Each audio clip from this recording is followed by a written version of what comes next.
Oh, there we are. Hi there. Hope you're all having a good evening. Happy Tuesday.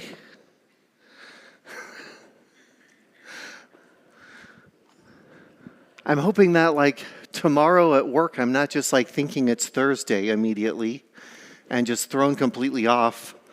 Because, I don't live by dates. I just live by what day of the week it is and when certain things happen.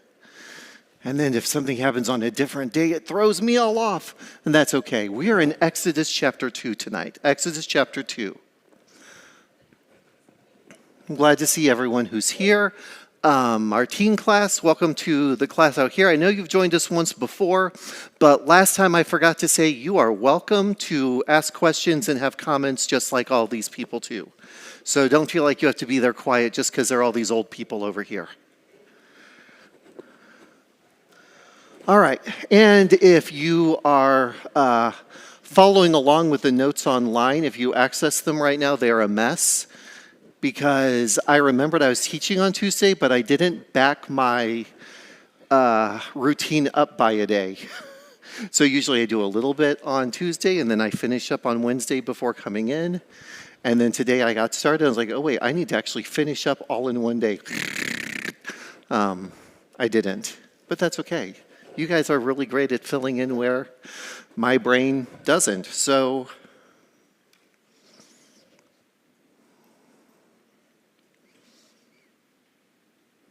there we go. So we're spending the last couple of classes this quarter in the book of Exodus. We're going to be together today. We're going to be together again on Sunday. And then that's it for this quarter. And if you weren't here last time, I gave a spoiler alert that this quarter ends in the middle of a conversation between Moses and God. And the next quarter is just going to pick right back up. But not everyone's going to be back in the auditorium class next quarter. So if you're not, I don't blame you for reading ahead and seeing what happens. But yeah, next week when we're here on Sunday, we're just going to stop in the middle of a conversation and Glenn will pick that up when the next quarter starts on the next week. Now remember, next Tuesday, we're also meeting on Tuesday. And next Tuesday won't be a class. Instead, we're going to have a singing in here with a short devotional. So that's a little bit of a difference from past routines. So Tuesday next, the day before New Year's Eve, everyone just gather up in the auditorium. All right, so we're spending the last couple classes in Exodus. Last time we were together, we looked over how God's people had grown and multiplied in the land of Egypt. However, between verses 7 and 8, centuries pass.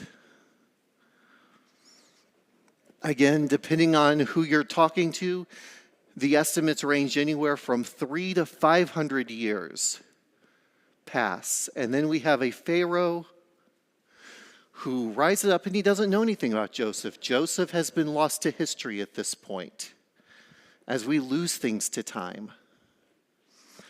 And instead of looking back on the history that his people and the Israelites have had together, he sees all of these outsiders, or at least who he decides he's going to classify as outsiders, he sees them as a threat. And he comes up with this scheme to oppress and enslave this self-defined threat to cease their growth. Only they do continue to grow. And then Pharaoh escalated. He commanded the midwives to commit infanticide with the baby boys. And the midwives refused to do that. And I want to talk about them just a little bit more before we read Exodus chapter 2. So last time we were here, we did have a little bit of a talk about their reason that they gave Pharaoh. Oh, well, the Hebrew women, they deliver more quickly. And we were like, was that actually plausible? And we talked about like the rate of communication back then and, could it be that they've arrived too late? But I think we have to remember that midwives aren't just there for the birth. Has anyone here ever been a midwife or worked with a midwife or had a midwife? Okay, so they don't just arrive the day of the birth. You don't call them and be like, hey, I'm giving birth. Like, they've been with you through the last trimester or more of pregnancy, and that's the way they operated back then too. They're along with the ride. They're helping you understand what's going to happen.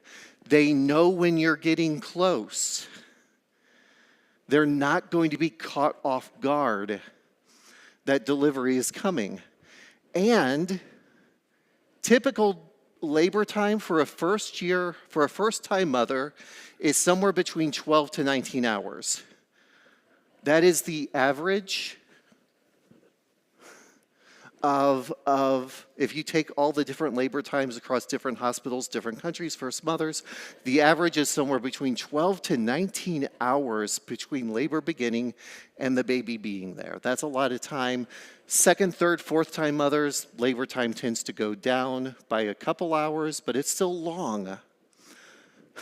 So I think what we're seeing here is that basically the most powerful man in the land didn't understand a single thing about women's biology or how birth or labor works, and the midwives were kind of banking on the fact that he was ignorant and didn't know how women's bodies worked. And God let him also be ignorant. So just some trivia on that. He wasn't in a position to challenge them because, well, he's not curious. He's God on earth. Why would he bother learning anything? And then I want to talk about their civil disobedience just for a second, and then we'll read Exodus chapter 2. Their disobedience to Pharaoh wasn't attention-seeking. It wasn't making up some problem and then saying, see what a hero I am. It wasn't making other people's lives harder and then complaining people don't like it. Their disobedience saved lives. And throughout the Hebrew Bible and the New Testament, the most common reason God approves of someone breaking the laws are for two reasons. One, to deliver the truth of his word, and two, to show compassion for the vulnerable. Following God into civil disobedience is never about self-promotion. It's not about my rights. It's not about making myself look brave. It's about lifting up those who can't defend themselves. In the New Testament, the disciples are disobedient to local ordinances that tell them to stop spreading God's word. And then Paul, in the New Testament, he breaks their equivalent of federal laws when he brings Onesimus into his house and teaches him there. In that case, teaching Onesimus wasn't what was breaking the law. It was showing compassion and giving refuge to an illegal escaped slave. That's when God wants us to break the law. These midwives didn't just follow orders. They defied the most powerful person in their world because lives are more important than laws. Lives are more important than laws. And that brings us to Exodus 2. So turn with me. I'll be reading from the NET again. The birth of the deliverer is the header on mine here. Exodus chapter 2. A man from the house of Levi married a woman who was a descendant of Levi. The woman became pregnant and gave birth to a son. When she saw that he was a healthy child, she hid him for 3 months. But when she was no longer able to hide him, she took a papyrus basket for him and sealed it with bitumen, and pitch. She put the child, man, I practice all of these names and then like a little building material just tripped me up, but that's okay. She put the child in it and set it among the reeds along the edge of the Nile. His sister stationed herself at a distance to find out what would happen to him. Then the daughter of Pharaoh came down to wash herself by the Nile. While her attendants were walking alongside the river, and she saw the basket among the reeds, she sent one of her attendants, took it, opened it, and saw the child, a boy, crying. And she felt compassion for him and said, "This is one of the Hebrews' children." Then his sister, that'd be Moses' sister, but he's not named Moses yet. Then his sister said to Pharaoh's daughter, "Shall I go and get a nursing woman for you from the Hebrews so that she may nurse the child for you?" Pharaoh's daughter said to her, "Yes, do so."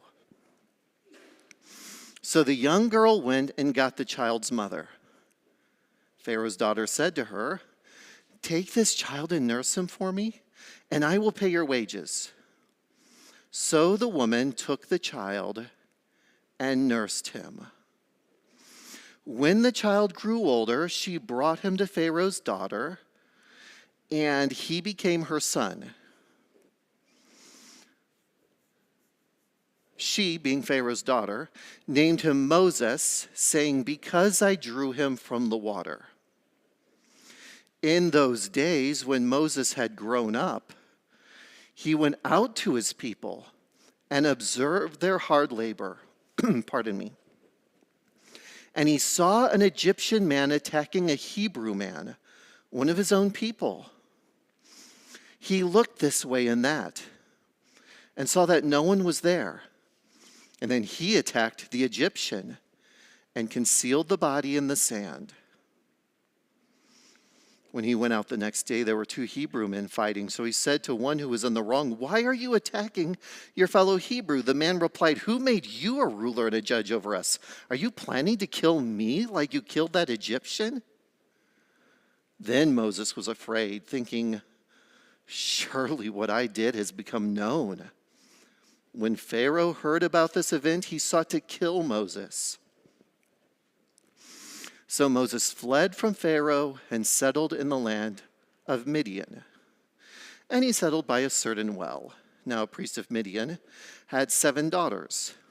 And they came and began to draw water and fill the troughs in order to water their father's flock. When some shepherds came and drove them away, Moses came up and defended them, and then watered their flock. So when they came home to their father Reuel, he asked, "Why have you come home so early today?" They said, "An Egyptian man rescued us from the shepherds, and he actually drew water for us and watered the flock." He said to his daughters, "So where is he? Why in the world did you leave the man? Call him so that he may eat his meal with us." Moses agreed to stay with the man, and he gave his daughter, Zipporah, to Moses in marriage. When she bore a son, Moses named him Gershom, for he said, "I have become a resident foreigner in a foreign land." During that long period of time, the king of Egypt died, and the Israelites groaned because of the slave labor. They cried out, and their desperate cry because of their slave labor went up to God. God heard their groaning. God remembered his covenant with Abraham, Isaac, and with Jacob. God saw the Israelites, and God understood.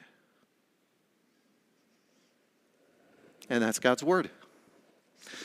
In the syllabus for tonight, they also mentioned Exodus 18:2 through 4, which I think the only reason that was listed in there was to give us the name of Moses' other kid.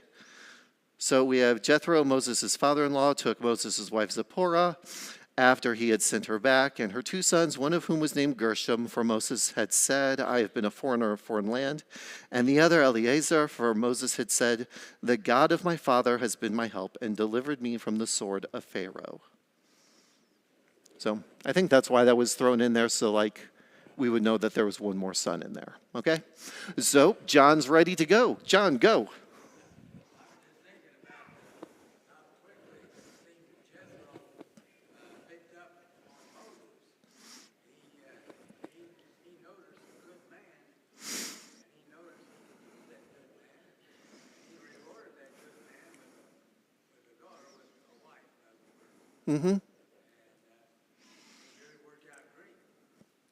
All right. So we see here.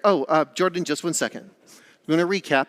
John was just talking about that Zipporah's dad, depending on the chapter, either Jethro or Ruel. I'll go with Jethro. That's easier to say. But if I go back and forth, it's cool. That Jethro immediately understood that Moses was probably a good man. And this is really interesting, okay? Because what are the indications there? Just think about it for a second. You don't need to raise your hand or answer it. Okay, so like, who was the world power in the land at the time? Egypt, right? Egypt was power. Now, what does every other country in the world hate visiting them? People from the most powerful place, because they don't ever expect to conform to your language or your customs. They come and act entitled. It's like the stereotype of the nasty American tourist who will go into a German restaurant and start yelling that no one is speaking English, right? That stereotype would have been on the Egyptians too. They think they're better than us. They think we owe them everything. An Egyptian is not going to come, stand up for a bunch of girls or women, and then, more than that, draw water for them. Moses' actions make him stand out. And so, yeah, as John pointed out, Jethro looks at this guy, or doesn't look at him as first because the girls just leave him there. But Jethro sees through their words this person and says, this is probably a stand-up guy. Bring him here. Let's thank him. So yeah, thanks, John. Jordan, thanks for being patient, man. Thinking of Exodus 1 and Exodus 2, I think there's a pattern we can notice in a lot of these stories. Okay. There is an oppressive force, and there is a reaction in a godly manner, or at least pseudo-godly. We have Pharaoh oppressing and murdering children, the midwives having compassion and sparing. We have Moses put to essentially die, because who's going to take care of the baby? And Pharaoh's own daughter is moved with pity and saves him. We have Moses looking on the oppressed people, and moved because of that, he tries to help them. And then we have the daughters who are being oppressed, he moves to help them. And this back and forth between there are forces working for evil and people moving in a way to counter that. All right, yeah, cool.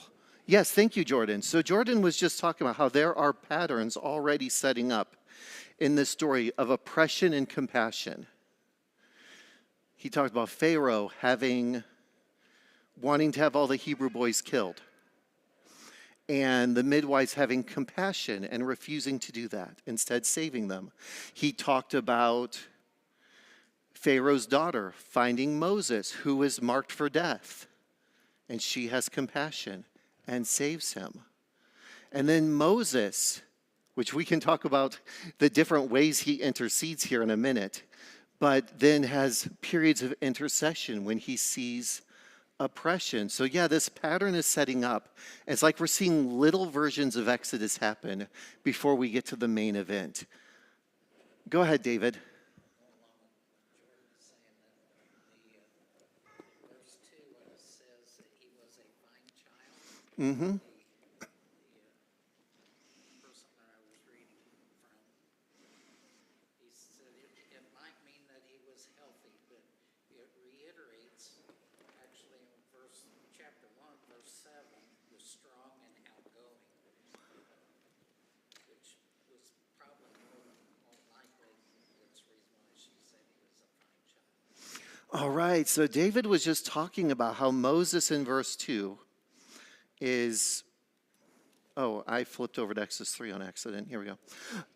How he's a fine child, a healthy child in verse 2, and how this can also describe him as a strong and purposeful child. Did what you were reading list out what the exact Hebrew word was there? Tell you what it is. TOBA. Yes.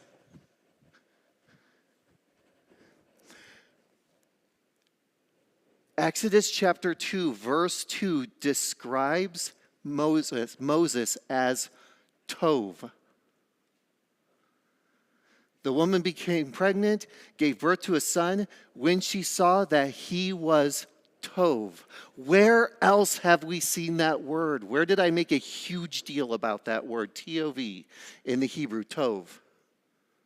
Do you remember? Boom. Yes, Genesis chapter 1.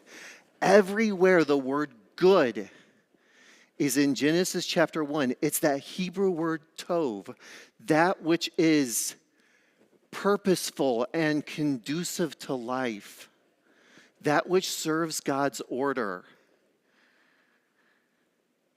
And here, tov is being used to describe the baby Moses. He is good in that Genesis 1 type of way.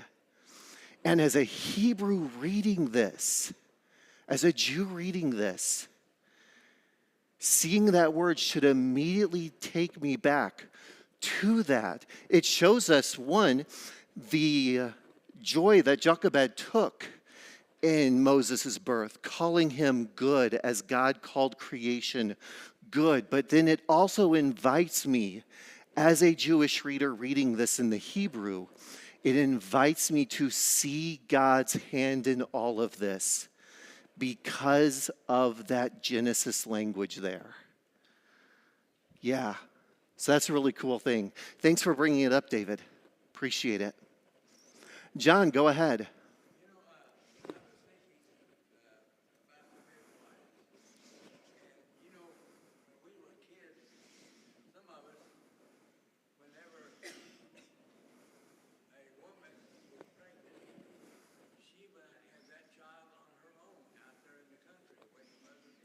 Mm-hmm. She might have a neighbor, she might have a girlfriend, she might have a relative, but not a midwife per se, shall we say. Yeah, but here these midwives were assigned to the Hebrew women. They knew what was going on. They weren't ignorant about what was going on. And on the topic of the midwives, I want you to notice something that before we get to Moses,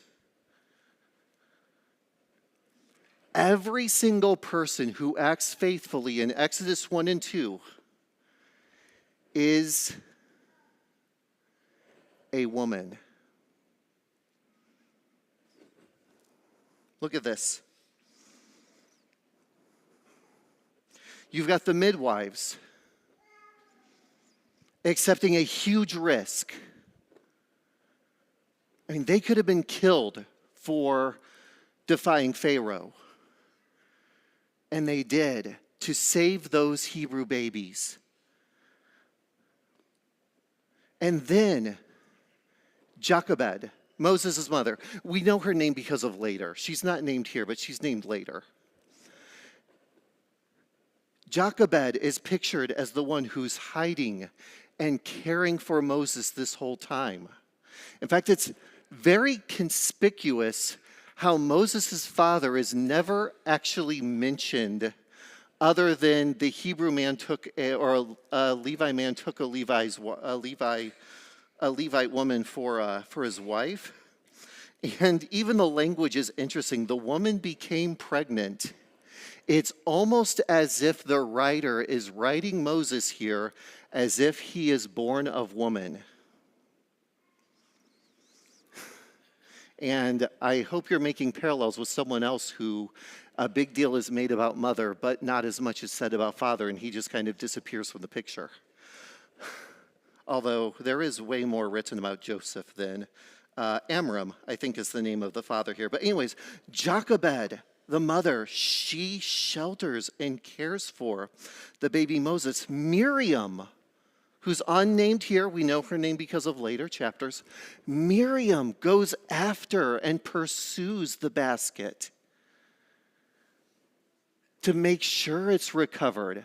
And then when she sees it is, what does she do? She precociously goes up to a princess of Egypt and says, hey, I know, wet nurse.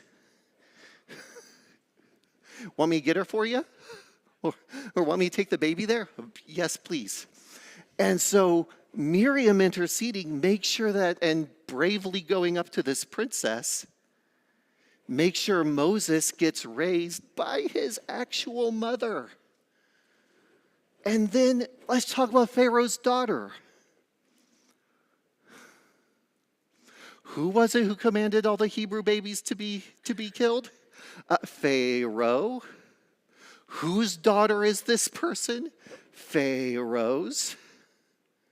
She is disobeying her own father here, because she recognizes this as a Hebrew baby. She knows this baby's supposed to die, not by some distant king's command, not by someone who she doesn't know or whose face she's never seen, but her own dad. And she's defying him, and she takes care. And then Zipporah. Man, we're not going to talk about Zipporah this quarter, but next quarter you'll talk about Zipporah, and she's cool too. But we get to meet her here, so I thought I would name drop her. Yeah, Dave, we'll do Dave, Scott, David. So we'll do a little triangle. So Dave up here first. Yeah, what I thought was interesting too about the midwives and them, like you said, obedient or faithful. It says the midwives feared God and did not do as the king of Egypt commanded. So it wasn't that they had their own moralism that they made a decision. They first feared God. I'm going to be obedient to God, even if that goes against the Egyptian Pharaoh. Yeah, so Dave was pointing out again that the midwives feared God. And it's interesting because we see both here. We both see conviction to Jehovah and conviction to inner morals winning out here. Because one, the midwives fear God. Their devotion is to God. They're not going to kill these babies. Pharaoh's daughter doesn't know a thing about God, but she sees a helpless child and goes,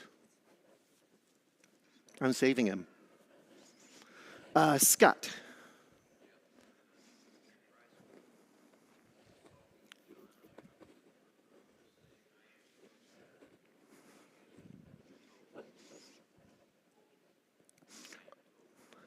Yeah, okay, so I am the good shepherd, quoting from Psalms, and the psalm would have used Tov. Jesus was either speaking Greek or Aramaic, or at least, well, I don't know if he was or not. It's written in Greek.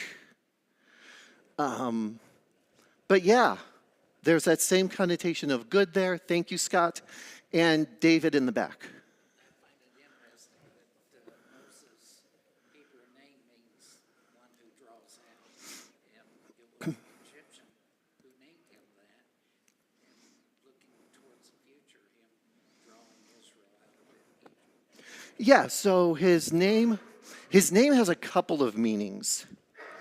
But not directly, but vaguely etymologically in Hebrew, it means to be drawn out, which is he's drawn out of the water. And as David pointed out, he's going to draw Israel out of Egypt the same way he's drawn out of the water. There's something else going on here too. He's named in an Egyptian tradition.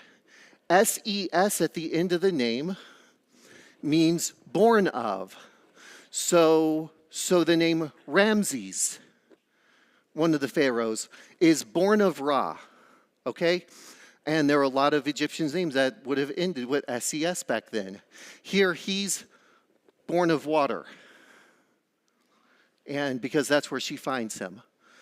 So yeah, that's really cool what goes on with his name there. And it's kind of difficult tracking down all the etymological, I think I said that right, etymological like things going on here, but it's interesting how it works on multiple levels. So thanks, David. Jordan, on the subject of names. Looking at what Moses names his first Gershom, meaning I have been a sojourner in a foreign land. Wondering, do you think Moses is referring to his exile from Egypt or his time in Egypt? And what does that imply about the mentality of the Hebrews that have been in Egypt for centuries? Yes. Okay, so Jordan asked, boop, boop, boop, try not to fall here. Jordan was talking about the name of Gershom here. Referring to, I am a resident of a foreign land. And is he talking about coming from Egypt and living in Midian right now? Or is he talking about being an Israelite with a promised land, another home, but living in Egypt?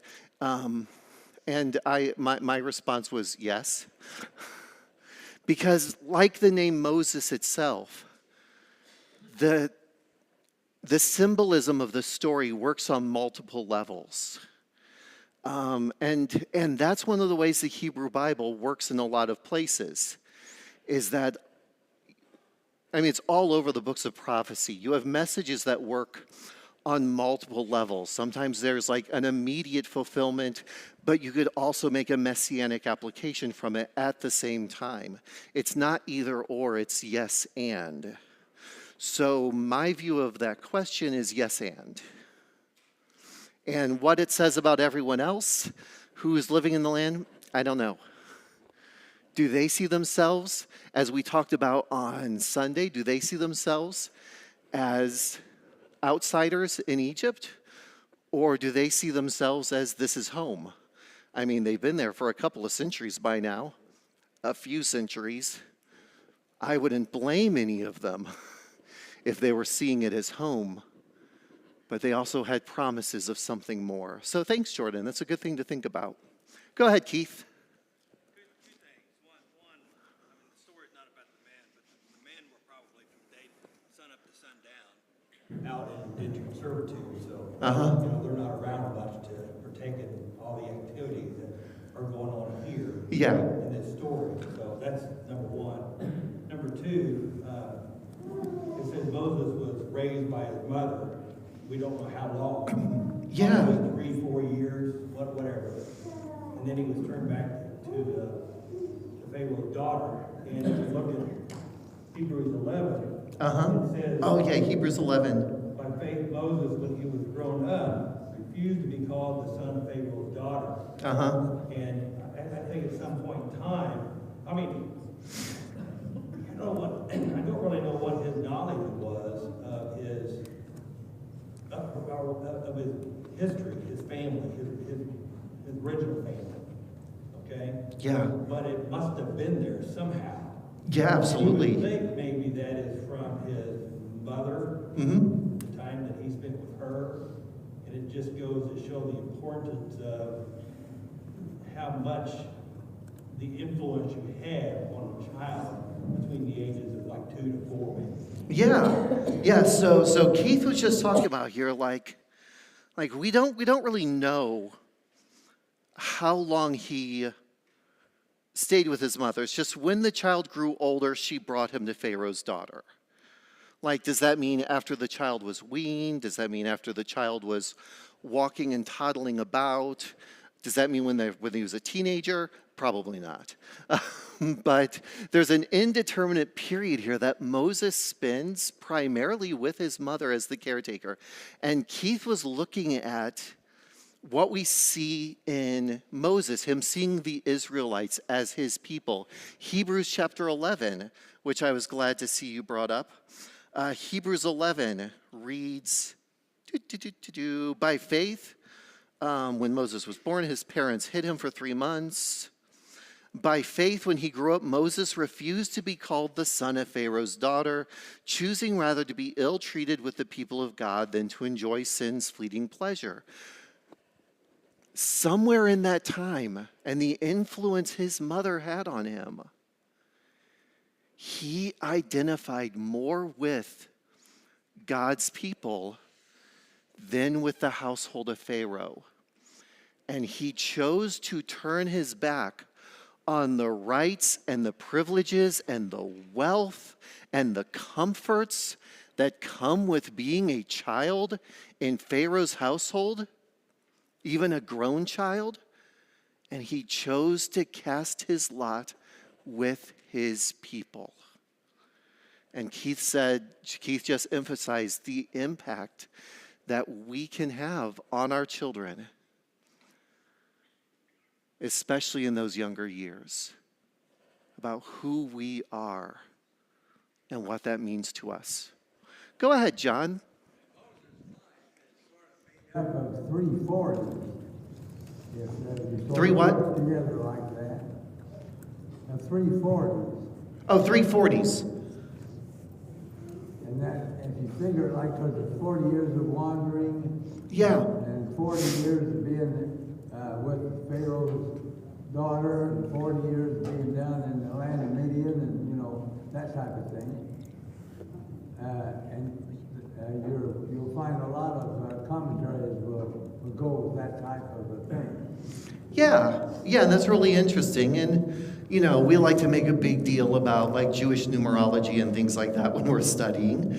And it is something that's kind of interesting. John was just talking about, and that the overarching view of Moses' life, you can kind of divide up into 3 40-year sections. His time in Egypt, then his time outside of Egypt, and then his time taking the people out of Egypt. So yeah, thanks, John. Yeah, Caroline? This whole class is random. I always feel kind of bad for Pharaoh's daughter. Like, he risked a lot to, save Moses and everything. And he's like, no, I'm not your son. Oh, yeah. That poor girl. I know. And we don't even know who she is. So Caroline was just mentioning that they feel kind of bad for Pharaoh's daughter here, that, Pharaoh's daughter, unnamed daughter here, risked so much to take Moses in. And then Moses kind of ends up rejecting her as mother. And yeah, that's gotta hurt a bit. I also think it kind of explains why Pharaoh was also so quick to turn on Moses. Because I imagine, this is me telling a story in my head. All right, that's all this is. I imagine Pharaoh was not happy with his daughter saving this kid. I imagine he was not happy about this kid living in the house or the palace, but also he's the father of a daughter. And she got what she wanted. But, it always struck me as Moses messes up here and from an Egyptian standpoint, from any standpoint, but specifically from you hurt one of your fellow Egyptians here. You killed one of your fellow Egyptians, but also you are a member of the royal household, and we all know that some people are more equal than others. Only Pharaoh didn't treat that way. He comes down hard. And so the story I tell myself in my head is that all these years he's been kind of resenting that Moses is alive at all, and now he has an excuse to do something about it. I don't know. It's just the story I tell in my head. By the way, there is one place that gives us a name for this daughter, but we don't know how reliable it is. But in the book of Jubilees, 47, verses 1 through 8, I won't read the whole thing. I'm going to skip down a little bit. And Pharaoh, king of Egypt, issued a command regarding them that they should cast their male children, which were born, into the river. And they cast them in for 7 months until the day that thou wast born. And thy mother hid thee for 3 months. And they told regarding her. And she made an ark for thee and covered it with pitch and asphalt and placed in it the flags on the bank of the river. And she placed thee in it 7 days. And thy mother came by night and suckled thee. And by day Miriam thy sister guarded thee from the birds.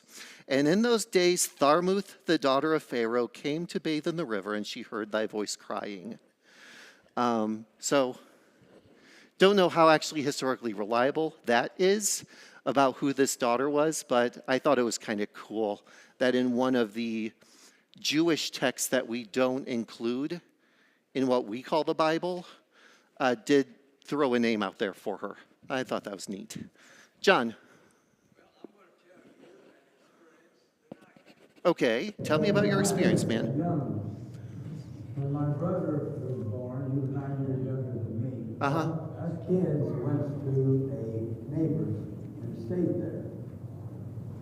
And Mom had someone come down from Indianapolis to spend with her. Uh-huh. We stayed with the neighbors until everything was ready for us to come back home. But she did not have a midwife. She had a friend, shall we say. Okay. And stayed with her during that and helped her with her delivery of my brother. All right. So John actually had a life experience of someone not in a hospital coming and helping with a birth. Thank you, John. All right. What else do we got in here? Oh, I do have to tell you, my favorite story about Pharaoh's daughter, though, was another speculation about who she could be. My favorite one is that it was Hatshepsut, who is one of the few women in Egyptian history who's known to have enough moxie to tell a pharaoh no. And she herself became a pharaoh for about 30 years. And I also just like thinking that because then it also means that she could have been pharaoh before Moses ever got back. And so Pharaoh's daughter had a happy ending in this whole thing, but I don't know. It was just my favorite thing. We've got Dave, Megan, that's right. Dave, Megan, Jordan. We'll go in that order. Dave. Yeah, what I thought was interesting in the end of the passage, just thinking about the whole idea, what are the people of Israel looking for, right? Are they looking for the fulfillment of the promises to Abraham? Is that in their thinking? We know that the Midwives feared God, and then we talk later about the other, about the people, what they This is interesting because at the end of the chapter it says they're crying out and God heard their cries. What's interesting is how that last verse is worded. God saw the people of Israel and God knew. That's what mine says. Yeah, How should we take that? Yeah, so that's a really, really cool verse. And there's so much in there. So okay, Megan, Jordan, you two are the ones next. Okay, so we talked about before that when we see God remembered, it's not like I suddenly remembered that Bible class is on Tuesday and not on Wednesday and scrambled to get here. Like, this isn't God seeing a notification pop up on his calendar app going, oh, I have to do something about these Israelites. I forgot. They were there in Egypt.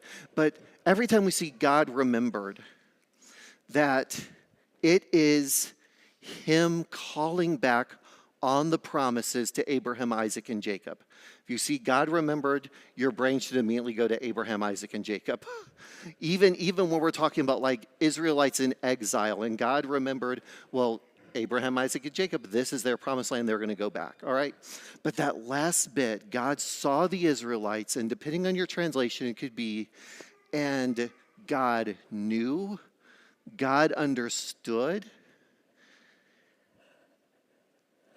and it's super vague. My reading is, and this is just my reading, this is God saying, it's time. It's time to do something. This is the perfect time for my hand to come in, deliver these people, and show my glory to them and the Egyptians. So that's my take on it. Go ahead, Dave. So, yeah, very similar take on it. When you see the word know, to be known and to know, that's the connotation of God loves. Definitely yes. So And God knows his people, and the whole idea with God loves, it's not a trade. I don't love you because you did something good and now I love you. I love you because I chose to love you beforehand. And he chose Israel. That's really cool. And he's going to redeem Israel, not because of their merit or they earned it. He's going to redeem them because he made a promise to Abraham, a covenant, and because he just loves them for who they are. yeah, so Dave also talked about how this word points to God's unconditional love. Megan, thanks for waiting. That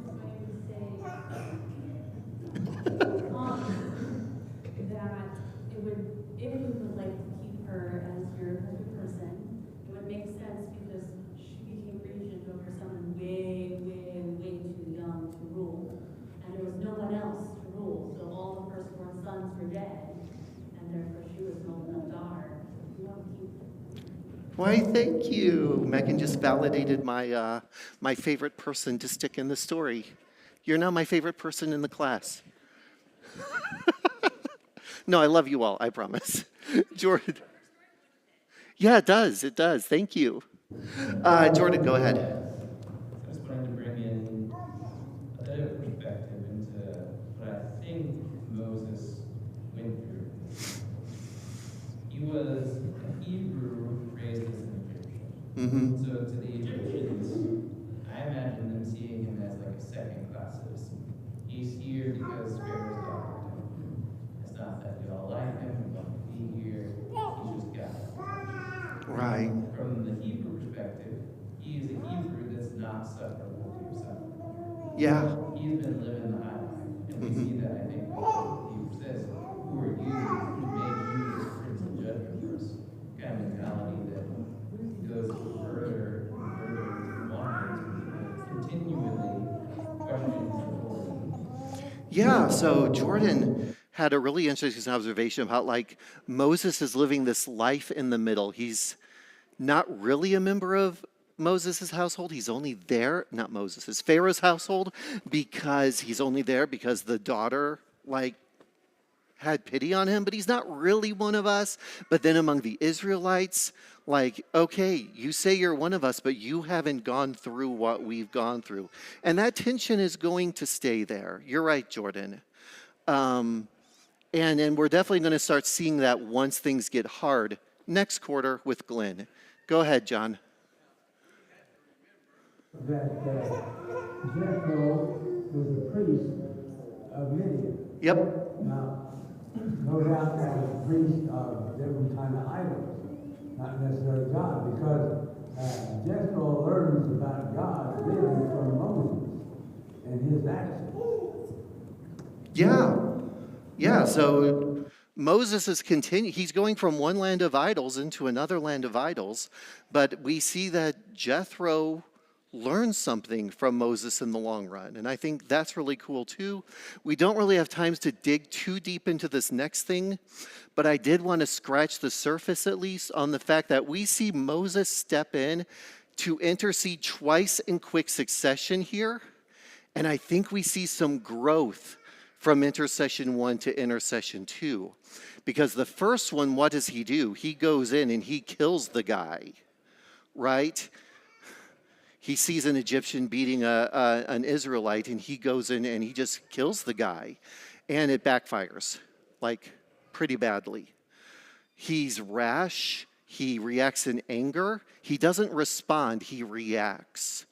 But then, once he makes that journey to Midian, which is like the same verse, but it is a few days' journey. And he gets there and he settles by the well, and then eventually these daughters come up of Jethro. And then he intercedes on their behalf. But there's no mention of killing that time. And furthermore, he becomes a servant to them. He acts in humility. So one act of intercession fell apart. One did not. Caroline, and then we're done because the bell rang. There are really three, and I think he even learns from the first two, because the first is with the Egyptian, but then the second one between the two Hebrews. Even then, with the first one, Oh, you're right. he didn't stop to ask, like, hey, why are you fighting? Like, he just goes, oh, this Egyptian speak mean I'm going to kill him. But the second one, he steps in, he says, why are you fighting? Like, he tries to resolve it verbally. Oh, that's a good point. Coming in and attacking. So the very next day, he even learns from what he did. And he tries to resolve. I totally blanked out on the two Hebrews who were fighting.